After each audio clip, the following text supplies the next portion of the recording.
What's up, Mets fans? Welcome back to the channel. And folks, we have a massive discussion that needs to be had today on the future of the Mets and their rotation this season. Now that we all know the unfortunate news that yes, Mad Max Scherzer will be out a minimum of 2 months as he rehabs a left oblique strain. So now the question lies, how are the Mets going to combat this rotation after already losing Jacob deGrom until the All-Star break, Max Scherzer until the All-Star break, and Tyler McGill still for a couple weeks it's looking like? Well, we do have some recent news and rumors I will be getting into to suggest that maybe the Mets will be seeking an external option should it not be an internal option in addressing this rotation. But overall, that is what I'll be deep diving in today's discussion. So as always, folks, make sure you stay all the way till the end of the video. Follow the details on my thoughts on the New York Mets and their potential external and internal options in addressing this rotation this year. And of course, folks, if you find yourself enjoying this kind of Mets content and you want to see more great Mets content like this, don't hesitate to smash that like and subscribe button, sharing this video with your friends, put on the notification bell, all those great things. Thank you all so much for the continued support, folks. Now let's jump right into today's video.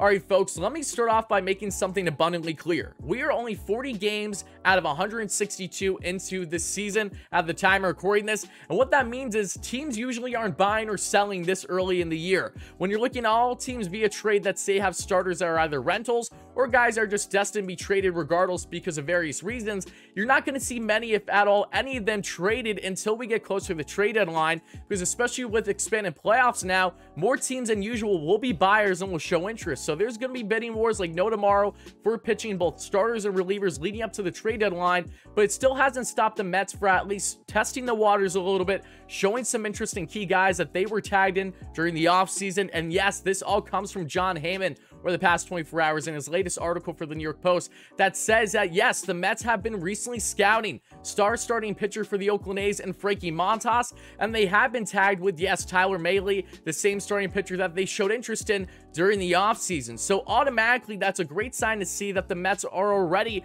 reportedly going after some pitchers. Now, to what extent, we'll see, because this isn't a Mets team that can guarantee you that they'll do anything via trade, nor can they guarantee to you that they will stay in-house. It'll all be indicative on how they perform with this really brutal stretch of the next month of baseball. And overall, the season, the Mets have one of the hardest schedules in baseball. So even though they are 12 games above 500 at the time of recording this, that can go away real quick when they have their trip in Cali for the Dodgers, the Angels, and the Padres. It can go away as soon as starting over the next couple of days. Like, things can change and turn on its head really fast. And even though this Mets team feels different, it definitely doesn't hurt to try and go after some external options, knowing that you don't have either your big aces for a couple months still. And that's where the likes of Frankie Montas is really intriguing. When this report came out, it definitely stood out to me because Frankie Montas is a starter that many Mets fans, including myself, would have loved to see the Mets acquire him. They did acquire his teammate in Chris Bassett, and boy, oh boy, has that worked phenomenally at this point. Where would the Mets be without Bassett in this rotation, right? But Montas, who's had a very strong start to the year after a shaky first couple starts, is really looking in and zoned in. He had a phenomenal year last year, was basically a career year for him outside of a couple years prior. Montas, at the 29 years of age right now, he still has 2 years left on his contract with the Oakland A's, so he still has control. He's not a rental, and that's why he's going to be so expensive, because one, many teams have shown interest in Montas of recent outside the Mets, a handful of contending teams like the Yankees, like the White Sox, and the Twins that can all benefit from starting pitching help now before the trade deadline. But Montas, who's been doing phenomenal things for the A's, is destined to get traded at some point. It's just a ticking time bomb with how that organization operated this past offseason and will continue to over this next season. But Montas with his arsenal, you guys probably know the drill with him, but he has a split finger that tops out right around 86 miles per hour. He has a four-seam fastball with the heater, topping out, the average, I should say, is 96 miles per hour. So he, on average, is hitting 96 and can touch those high 90s. One of the better velo guys in all baseball among starters for right-handers especially. Sinker, he's right around 95.5 miles per hour on his average velo, and same thing with the slider around 87, and then the cutter is around 89. So you definitely see he has high velo, has a strong 5-pitch mix, and is definitely someone that can be effective for the Mets in the rotation right away. But again, like anything else, it would not be an easy price. But I will say that if any trade were to happen with the Mets and either Montas, Mahle, or someone else, it is more than likely going to involve one of Dom Smith or JD Davis. But especially Dom, the reason why he stands out is not just because he was this close to being traded in a Chris Paddack deal right before the season. Thankfully, that didn't happen because Paddack just had season-ending Tommy John surgery after being traded to the Twins earlier on this offseason, regular season, I should say. And Paddock, with his injury concern, that apparently was the biggest reason why the Mets backed out of the deal, as it's been reported. Not actually just because of Hosmer and his contract. So take that as you will. But not just what you have right now with Montas, but also the fact of Dom. Again, he said a couple days ago to Newsday, prior to the game start, that he basically put it on the table. He said it before and he'll say it again. You know, he loves being with the Mets. He loves the organization, but he also is completely open and willing to be with a club that will give him a stronger, better opportunity. He needs to do what's best for him in his career. And while he obviously can't fully dictate a trade, we know that by now, he certainly is going to be open to a move that will benefit him in his career going forward. And the Oakland A's, after losing Matt Olson, can definitely benefit from I would say a gold glove first baseman in Dom, as long as he gets enough playing time, and a strong bat, as long as he can be consistent in that lineup. So the A's are definitely a team to keep an eye on, as they've always been. And then also the likes of Tyler Mahle for the Cincinnati Reds. Mahle, who is as well having a strong start to the year, not the phenomenal ERA, but again, looking at the advanced numbers here, they will tell you that things that he can control in, he's been better. And he's also playing for an abysmal Reds team that had a horrendous, one of the worst starts in all of MLB's seasons in their history this year. They've been winning better as of late, but Mahle has had a strong past couple starts. A young stud, 2 years of control as well, towering 6-foot-plus right-hander, who is only at the age of 27, will be 28 before the year ends, of course.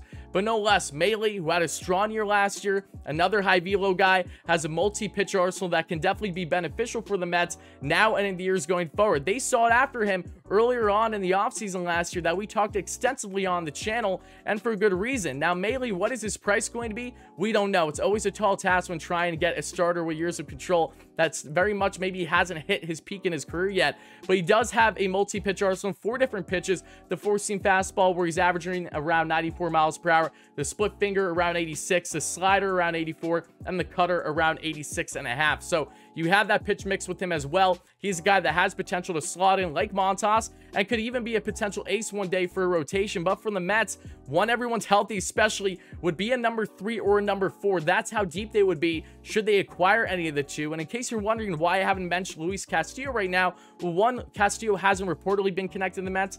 That, of course, can change. I'm sure the Mets would love Castillo, but he's also the most expensive starter out there among the 3. The Giants have showed reported interest in both him and Mahle, and they've acquired multiple starters over the past couple of years from the Reds, including guys like DeSclafani and others. So there's definitely interest with Castillo, Mahle, and Montas. But for the Mets right now, I would say if they're going to go out, and if they are going, in fact, to land a starter of significance, you have to look at the likes of Montas and Mahle before anyone else. Now, the question lies, are the Mets for certain going to go out and land a trade? No, nothing is for certain when it comes to trades with the Mets. This early on in the year, they're going to test the waters first, see how they perform. I think that'll be really indicative on if they decide that they want to make a deal sometime in either early to mid-June. Again, we'll find out, but the Mets do have internal options. We know that, and it starts with the likes of Trevor Cahill, a veteran 34-year-old right-hander who's been in the league for a decade plus, signed with the Mets over the past couple days, and he had it over a 6 ERA in just 9 starts with the Pirates last year. Again, small sample size, but he also needs to get fully stretched out. So while he's an MLB veteran and can eat innings for the Mets, he is not ready in game shape just yet. It's going to take him a little bit of time because he just recently signed after not being in a normal spring training or offseason or anything like that. But the Mets also have in AAA their best starter right now that would come up in southpaw Thomas Szapucki. Szapucki, who's had a taste at the MLB level for the Mets multiple times, hasn't done anything great with them and definitely decreased a lot last year, but is off to a strong start this year. Has looked good in his past 3 starts, and he might be an innings eater that can at least, you know, bite the bullet for the Mets in the time being before they get at least Tyler McGill back, coming as a long guy in the pen, or potentially again as a starter if needed, even though Williams and Pearson look like those guys for the time being. But point again is the Mets have their options internally. That's probably what they're going to favor more. Not that they don't want to go external, but you have to give to get. And with a Montas, a Mahle, or even say a Castillo, a pipe dream, these guys are not just going to cost you a Dom Smith, potentially a JD Davis, but other controllable guys that are on your prospect farm. And that's something that the Mets simply don't have enough of right now that I feel that they would be warranted of to go all out and give a bunch of big name prospects. Now they may, because these guys aren't rentals. None of them are. They both have at least multiple years of control on their contracts. So